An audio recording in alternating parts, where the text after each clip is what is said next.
Hi movie lovers, welcome to my channel. ఈరోజు నేను మీకు ఎక్స్ప్లెయిన్ చేయబోయే మూవీ పేరు ఎజ్రా. ఇది ఒక మలయాళం హారర్ థ్రిల్లర్. ఇక స్టోరీలోకి వెళ్తే, ఇండియాలో ఉన్న జెవిష్ మతానికి చెందిన చాలామంది వ్యక్తులు ఒకానొక సందర్భంలో ఇక్కడ బాగా డబ్బు సంపాదించి వాళ్ళ సొంత దేశమైన ఇజ్రాయెల్కి వెళ్ళిపోతారు. కానీ కొంతమంది వ్యక్తులు మాత్రం వెళ్లకుండా కేరళలో సెటిల్ అవుతారు. మెల్లమెల్లగా వాళ్ళ మతం ఇండియాలో అంతరిస్తూ ఉంటుంది. 1941లో జెవిష్ మతానికి చెందిన యాకూబ్ ఎజ్రా అనే ఒక వ్యక్తి ఉండేవాడు. తను ఒక బిజినెస్ మ్యాన్, అలాగే బ్లాక్ మ్యాజిక్ కూడా తెలుసు. తన వ్యాపారాన్ని విస్తరింపచేయడం కోసం అతను ఈ బ్లాక్ మ్యాజిక్ని చేస్తుంటాడు. యాకూబ్ ఎజ్రాకి అబ్రహాం ఎజ్రా అనే ఒక కొడుకు ఉండేవాడు. తను తండ్రి వ్యాపారానికి దూరంగా తల్లి దగ్గర ఒక విలేజ్లో ఉంటాడు. అదే విలేజ్కి చెందిన రోజీ అనే ఒక క్రిస్టియన్ అమ్మాయిని అబ్రహాం ఎజ్రా ఇష్టపడతాడు.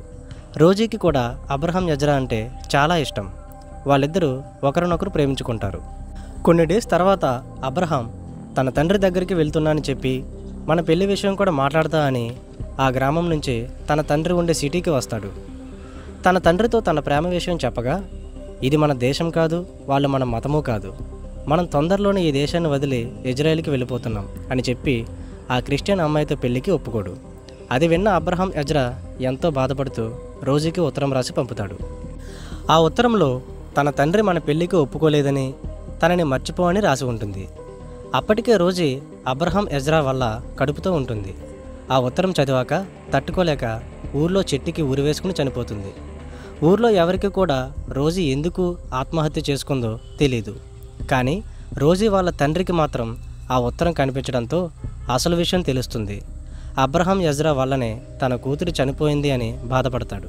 ఒకరోజు రాత్రి సమయంలో అనారోగ్యంతో ఉన్న తన భార్యను చూడటం కోసం యాకూబ్ ఎజ్రా తన కొడుకు అబ్రహాం ఎజ్రాతో కలిసి ఊర్లోకి వస్తూ ఉండగా ఆ గ్రామస్తులు వాళ్ళని బండిని అడ్డగించి అబ్రహాం ఎజ్రాని తీవ్రంగా కొట్టిపడేస్తారు. ఆ తర్వాత అబ్రహాం ఎజ్రాని తన తండ్రి హాస్పిటల్లో జాయిన్ చేయగా బతికించుకోగలుగుతాడు.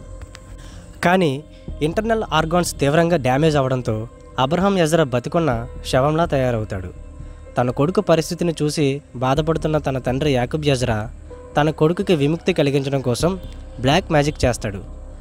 తన కొడుకుని తనే చంపి ఆ ఆత్మని ఒక బాక్స్లో బంధిస్తాడు. ఎప్పుడైతే ఈ దేశంలో పూర్తిగా జెవిష్ మతం అంతరించిపోతుందో అప్పుడే ఆ బాక్స్లోని ఆత్మ బయటకు వచ్చి ఇక్కడ మనుషులందరినీ నాశనం చేయాలని ఆ విధంగా బ్లాక్ మ్యాజిక్ చేసి తన కొడుకు శవాన్ని సముద్రంలో పడేస్తాడు. అలా 60 సంవత్సరాల తర్వాత కేరళలో జెవిష్ మతానికి చెందిన ఆఖరి వ్యక్తి మరణిస్తాడు.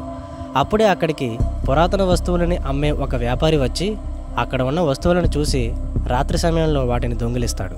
మరొక పక్క రంజన్ అనే వ్యక్తి తన భార్య ప్రియాతో కలిసి ముంబై నుంచి కేరళకి షిఫ్ట్ అవుతారు. రంజన్ న్యూక్లియర్ వేస్ట్ మేనేజ్మెంట్లో జాబ్ చేస్తూ ఉంటాడు. అతని భార్య హౌస్ వైఫ్. ఒకరోజు ప్రియా షాపింగ్ చేస్తూ పురాతన వస్తువులు అమ్మే ఒక షాప్కి వెళుతుంది. అక్కడ కొన్ని వస్తువులు కొని అప్పుడే ఆ బాక్స్ను కూడా కొని ఇంటికి తీసుకొస్తుంది. అందులో ఏముందో చూద్దామని ఓపెన్ చేయగా ఆ బాక్స్లో హెయిర్, ఒక బొమ్మ ఉంటాయి. అప్పుడే ఆ ఆత్మ బాక్స్ నుంచి బయటకు వస్తుంది. తర్వాత రోజు ప్రియా తన మొహాన్ని మిర్రర్లో చూసుకునేటప్పుడు తన కళ్ళ కింద డార్క్ సర్కిల్స్ రావడం గమనిస్తుంది. అప్పుడే సడన్గా మిర్రర్లో గోస్ట్ రిఫ్లెక్షన్ రావడం చూసి భయపడి బయటకు పరిగెట్టుకుని వస్తుంది.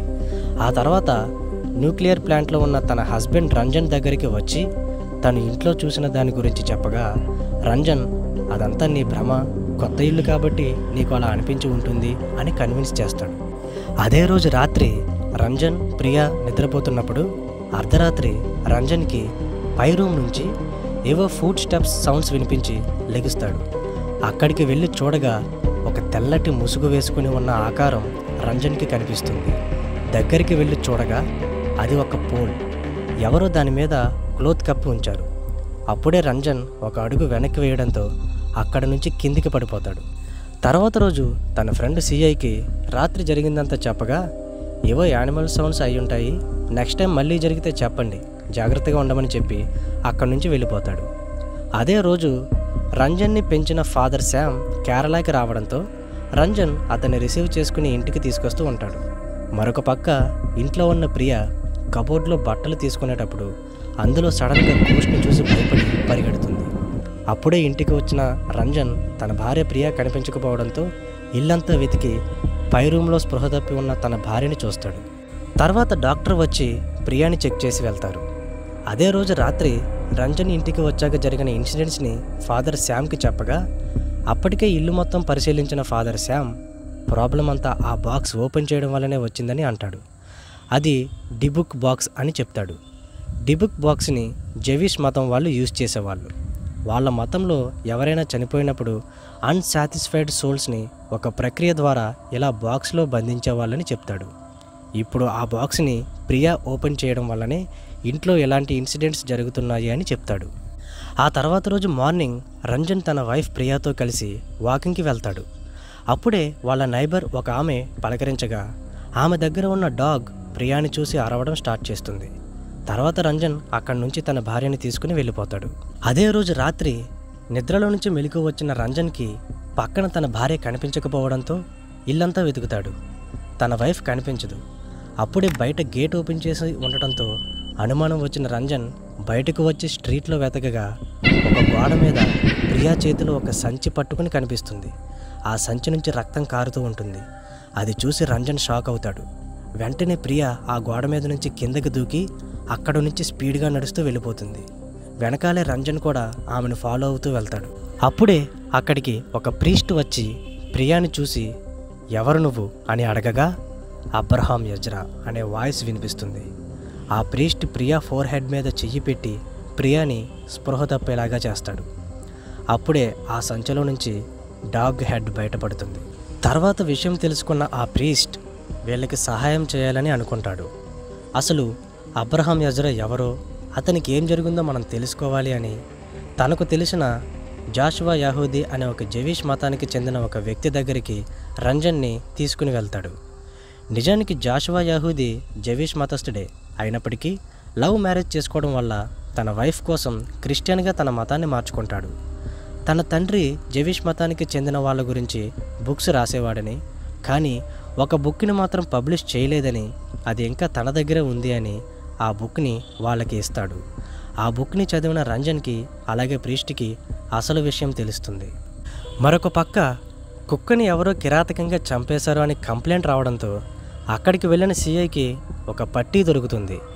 ఆ తర్వాత రంజన్ని కలవడం కోసం ఇంటికి రాగా పని మనిషి ఫ్లోర్ క్లీనింగ్ చేసేటప్పుడు అలాంటి పట్టీయే ఇంకొకటి కనిపిస్తుంది. దానితో అనుమానం వచ్చిన సిఐ రంజన్ని అడగగా అప్పుడే అక్కడికి వచ్చిన ఫాదర్ శ్యామ్ రంజన్ని కిందికి పంపించి జరిగిందంతా ఆ సిఐకి చెప్తాడు. విషయం తెలుసుకున్న సిఐ వాళ్ళకి సాయం చేయడానికి ఒప్పుకుంటాడు. అదే రోజు రాత్రి రంజన్ ఇంటికి రాగానే లోపల నుంచి ఫాదర్ శ్యామ్ కంగారుగా పరిగెత్తుకుని వచ్చి ప్రియాని చూడమని చెప్పగా రంజన్ లోపలికి పరిగెత్తుకుని వెళ్తాడు. అక్కడ ప్రియా చీకట్లో ఒంటరిగా నిలబడి ఉంటుంది. ప్రియా అని పిలవగా మెల్లగా వెనక్కి తిరుగుతుంది. అప్పుడే అక్కడికి వచ్చిన సిఐ రంజన్ని ఒక రాడ్తో గట్టిగా కొడతాడు. కట్ చేస్తే రంజన్ని చర్చిలో ఒక చైర్కి కట్టేసి ఉంచుతారు. స్పృహలోకి వచ్చిన రంజన్ తన భార్య ప్రియాని చూస్తాడు. తనని ఎందుకని చైర్లో కట్టేశారో అని అడుగుతాడు. అప్పుడే ప్రీస్ట్ అసలు నిజం చెప్తాడు. నిజానికి ఎప్పుడైతే ప్రియా ఆ రోజు రాత్రి బయటకు వెళ్ళి గోడ మీద నడుస్తూ ఉన్నప్పుడు ఆ అబ్రహాం యజ్రా ఆత్మ ప్రియాని వదిలేసి రంజన్ని ఆవహిస్తుంది. అప్పుడే అక్కడికి వచ్చిన ప్రీస్ట్ ఎవరు నువ్వు అని అడగగా వెనకాల ఉన్న రంజన్ అబ్రహాం యజ్రా అని అంటాడు. ఆ ఆత్మ ప్రియాని వదిలి రంజన్ని ఆవహించడానికి కారణం కూడా రంజన్ న్యూక్లియర్ వేస్ట్ మేనేజ్మెంట్లో వర్క్ చేయడమే. అలా రంజన్ బాడీని కంట్రోల్లోకి తెచ్చుకుని ఈ ప్రపంచాన్ని నాశనం చేయడమే ఆ ఆత్మ ప్లాన్ అని ప్రీస్ట్ చెప్తాడు. కానీ అప్పటికే తన భార్య పరిస్థితి చూసి మెంటల్గా డిస్టర్బ్ అయి ఉన్న రంజన్కి తనలోనే ఆ ఆత్మ ప్రవేశించింది అని తెలిస్తే ఆ ఆత్మ మరింత బలంగా తయారై రంజన్ని లొంగ తీసుకుంటుంది. అందుకే ఆ ఆత్మ ప్రియా బాడీలోనే ఉన్నట్టుగా రంజన్ మైండ్ని నమ్మించారు. ఇప్పుడు మనం చేసే ఎక్సార్సిజం రంజన్ విల్ పవర్ మీదే డిపెండ్ అయిందని చెప్తాడు. రంజన్కి సంబంధించిన వస్తువులని ఉంచమని చెప్తాడు. వాటి వల్ల రంజన్ మైండ్ మరింత యాక్టివ్ అయ్యి ఆ ఘోస్ట్తో ఫైట్ చేసే పవర్ వస్తుందని అంటాడు. ఎక్సార్సిజం స్టార్ట్ చేయగా రంజన్ బాడీలో ఉన్న యజ్రా ఆత్మ గట్టిగా అరుస్తూ పక్కనే ఉన్న ప్రియాని గొంతు పట్టుకుని పైకి లేపి చంపబోతున్నప్పుడు అప్పుడే ప్రియా కడుపుతో ఉండటం చూసి రంజన్ మైండ్ మరింతగా యాక్టివ్ అవడంతో ఆ ఆత్మ రంజన్ని వదిలేస్తుంది. ఆ ప్రీస్ట్ అబ్రహాం యజ్రా ఆత్మని అదే బాక్స్లో బంధించి ఆ బాక్స్ని ఎక్కడైతే అబ్రహాం యజ్రా బాడీని పడేశారో అదే చోటులో ఆ సముద్రంలో పడేస్తారు. ఇంతటితో ఈ సినిమా పూర్తవుతుంది.